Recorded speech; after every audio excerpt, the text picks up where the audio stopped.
Emotions. Emotions that spark anger, spark hatred, spark impatience, frustration, envy. Why do we have all these emotions? If they're so bad, people say they're so bad. They're so bad. And they look bad. It's not good to look at people who have these emotions. And if they're so bad, why do we have them? What's the purpose of these negative emotions that actually put us in a negative mood, and it's sometimes hard to get out of? Why do we have them? Why do we have them if we cannot be our best self? Many people believe that negative emotions, you're not supposed to feel them, or it's good to suppress them, or it's good to ignore them, or manage them, and that's a big myth. Emotions and feelings are there to teach us about ourselves. We need to feel them. There are people who are so incredibly patient, who have mastered emotions, negative emotions. It doesn't mean they don't feel it. It means that they know how to control it, meaning they feel the jealousy, they feel the anger, they feel the frustration and annoyance, but they react differently. They feel it, and then their choices, their actions, their thoughts, their speech is their choice completely. So it doesn't mean you have it or you don't. You can definitely learn it. And when you learn it and you practice it, the more you practice it, the good news is it becomes a part of you. It becomes your second nature. I'm happy to share with you today. I have for you 6 powerful ways, effective ways in which you can control your emotions, control your anger. Anger is the umbrella of all negative emotions. Anger is frustration, annoyance, impatience. All of that is anger. Being upset, all of that is anger. So I like to use that term as an umbrella for all these different types of negative traits. So 6 powerful ways you can deal with your spouse, your children, anyone you relate to, and they can help you relate to them better. And these 6 traits are especially when dealing with your spouse. I'm going to focus on relationships, dealing with your spouse, your husband, and it's going to help you calm down and take the next best step in a more calmer way. Okay. Number one. Number one is called pies. Pies is a system, is a way of thinking that I learned from Rivka Malka-Perlman in life coaching.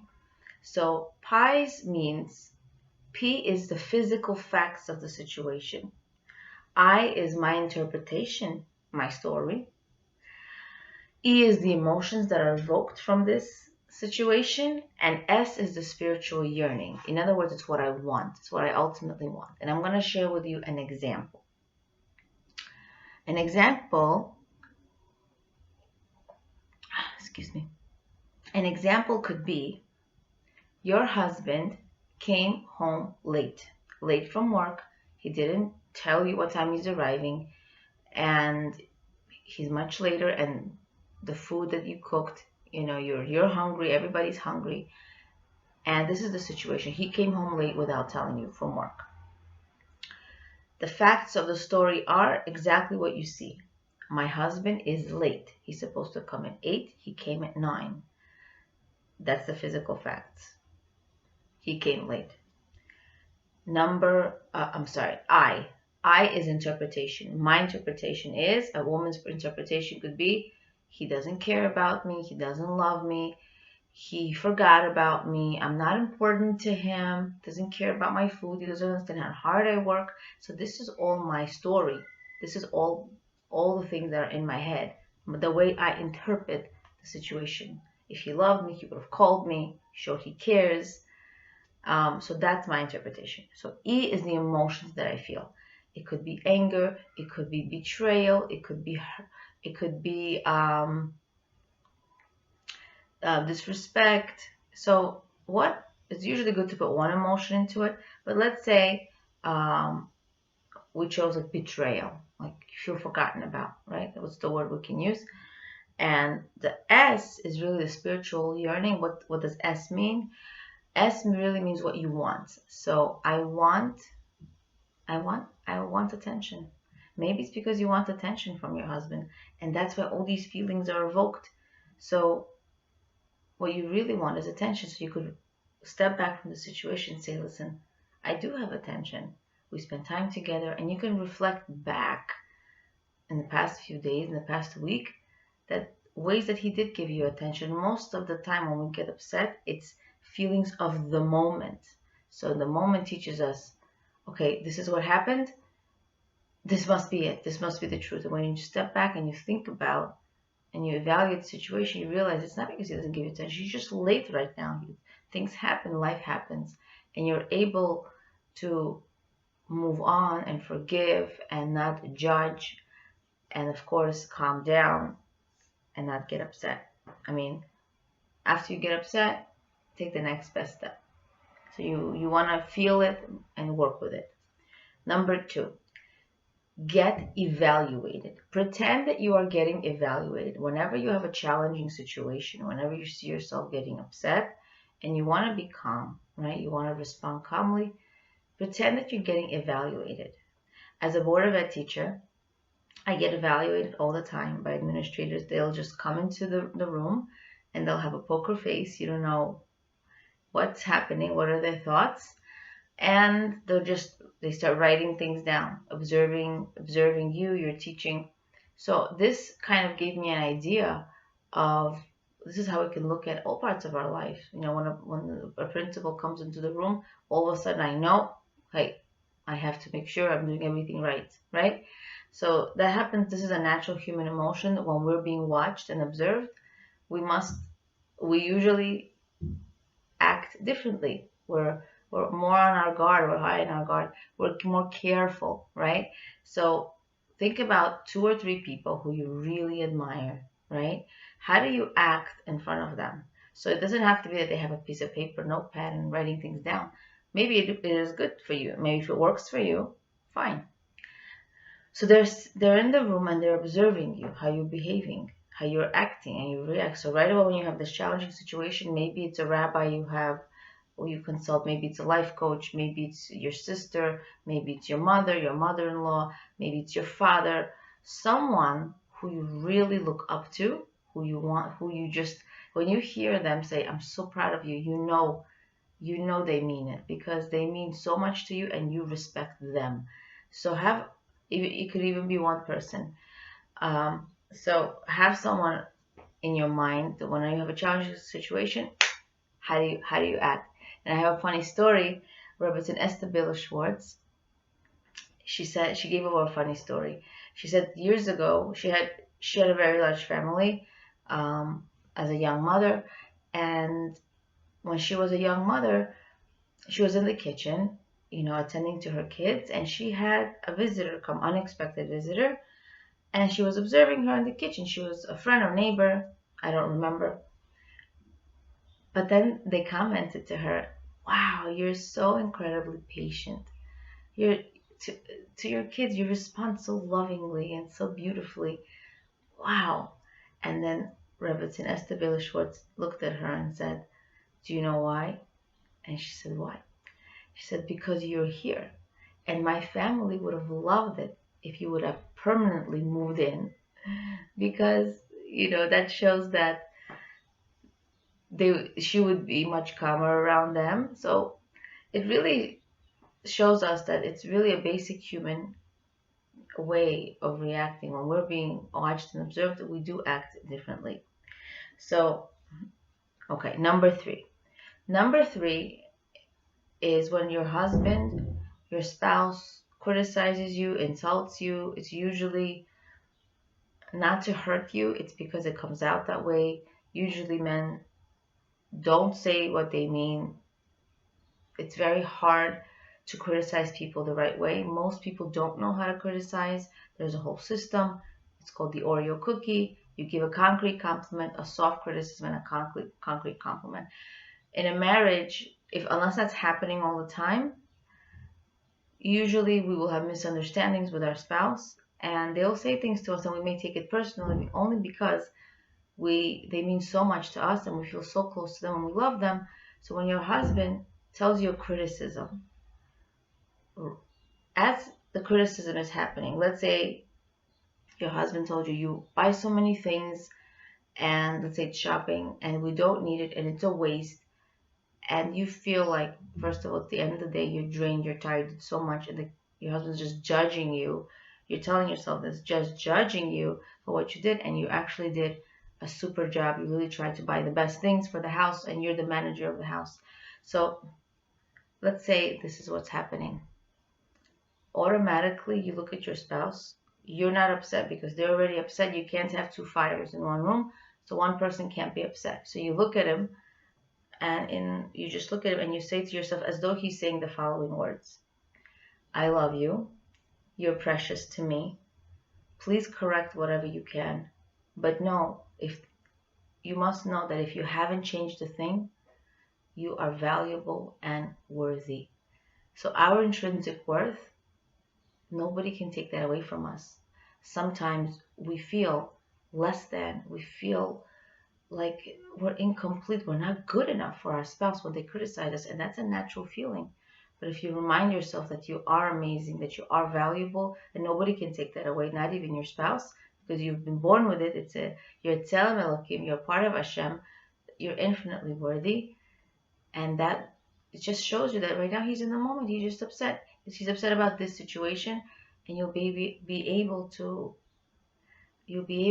remind yourself, he does love me. He's just upset. It's just he's in the moment right now. He doesn't really mean. He does not really coloring me that I'm not good enough. I'm not worth it, and I'm always incapable. So this is how we can move on and react calmer. Okay. Number 4. Number 4, I have steps. So I have these 5 steps, and I'll read them to you. Okay. Same way. If someone upset you, your spouse upset you, you tell the person, I'm so upset with what you did. Step 1, I'm so upset with what you did. Step 2, take a 30-second break and talk to yourself. Just like whatever helps you calm down. One suggestion I have is like you put your fingers together and you say the bigger picture. The bigger picture. Like most arguments and most of anger is trivial. It's for nonsense. And if you look back a week from now, a year from now, you'll say it was such a trivial matter. It shouldn't have happened.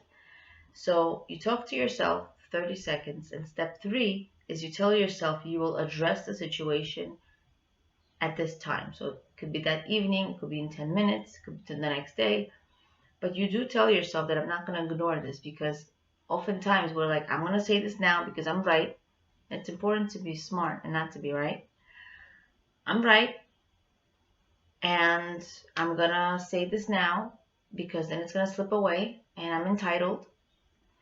So you tell yourself, yes, this is important, but it has to wait. I'm going to address it later. Step 4, you put on a fake smile. You like it, you don't want to, you want to. Just do it. It'll make you feel better. Put on a fake smile. When you put on a fake smile, eventually it'll be a real smile. And you tell yourself, this is from Hashem. Nothing that happens to us, which is step 5, this is from Hashem. Nothing that happens to us is random, and nothing that happens to us is not the best thing. It's always the best thing. It's always what we need. It's always what we need to experience. So if I'm reminding myself this is from Hashem, Hashem wants me to learn from this. Maybe to learn more patience, maybe to learn forgiveness, maybe to learn not to judge or to judge favorably. So that is number 4. Number 5. Number 5 is you go online or you look through magazines or newspapers, wherever you feel, and you look at images and you print them out, pictures that make you feel good. Beautiful nature pictures. Maybe it's places that you've been. So let's say it's a lake, let's say it's a waterfall, and it doesn't have to be places that you went to yet. It could be places that you want to go, or just random images online that you just feel like are so beautiful. And you basically go through each page and you look at them. You look at them, you look at them, you look at them. And all of a sudden, the last page, so take 10 pages of scenery, beautiful scenery, and the last page should be a picture of a grave. What happens is, it's not to depress you, but it's to remind us that eventually I'll have to answer for this moment. I will have to account for this moment. I will have to explain to Hashem after 120 years, I'm going to see my video, my life video, and I want to be proud of this moment. So this is going to remind us that, is it so important? Is it really so important? And then that'll help us calm down and really look at the bigger picture. So you want to have this pamphlet handy. Maybe you want to put it in the kitchen, or just when you calm down, just leave. Or when you memorize these pictures, they could just go through your head. They could just be in your head, right? And it could be more accessible that way.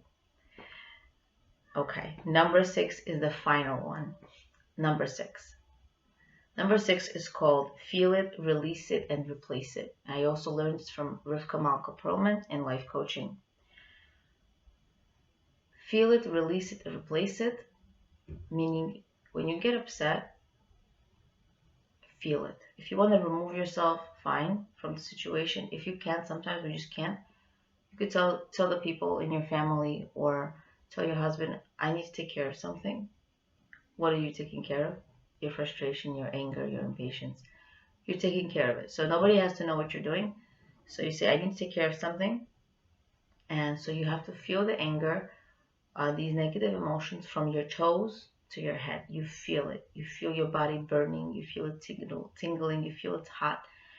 And you tell yourself, you're so right. You didn't deserve hearing this. It's not right. And I worked so hard, or whatever makes you feel better at that moment. You're just basically validating your feelings. The second thing is you release it. You release it by breathing out. It takes you 5 minutes to breathe out, then that's what you need. 10 minutes, then that's what you need. However minutes you need, that's what you need to do. You're just breathing out. You're taking the negative energy that's in your body, the anger, and you're releasing it. You're breathing it out. Breathing it in 3 seconds and breathing it out. However long you need to calm down, right? To remove the anger completely from your body. And the third part is replace it. So we know that Hashem, our God, breathed life into us. He took himself and he, so to speak, and he breathed into us and he gave us life. So we want to now replace it with Hashem's breath, like he's breathing it in. So now you're breathing in and you're replacing your breath with Hashem. So you're breathing in. You're imagining Hashem breathing into you, this holy, holy air breathing into you. And then, because he's in you and you see that and you really imagine this, what happens is you tell yourself, what is my next best step now? How do I act? How does Hashem want me to act? How am I proud of acting? Because now you have this new positive energy. So you feel it, release it, and you replace it. I'm happy to share these with you. I've learned them in many ways, including my life coaching, different books. So I give credit to what I learned, to the books I've read, people I've listened to, and they're all effective strategies. Now I suggest you use one of these strategies, maybe 2. If you have too many in your head, what happens is at the moment of anger, you lose perspective. You're like, what is going on? What do I do? And sometimes, unfortunately, we react negatively. So what we want to do is we want to focus on one. So look at these strategies. Maybe you already have a different strategy of your own.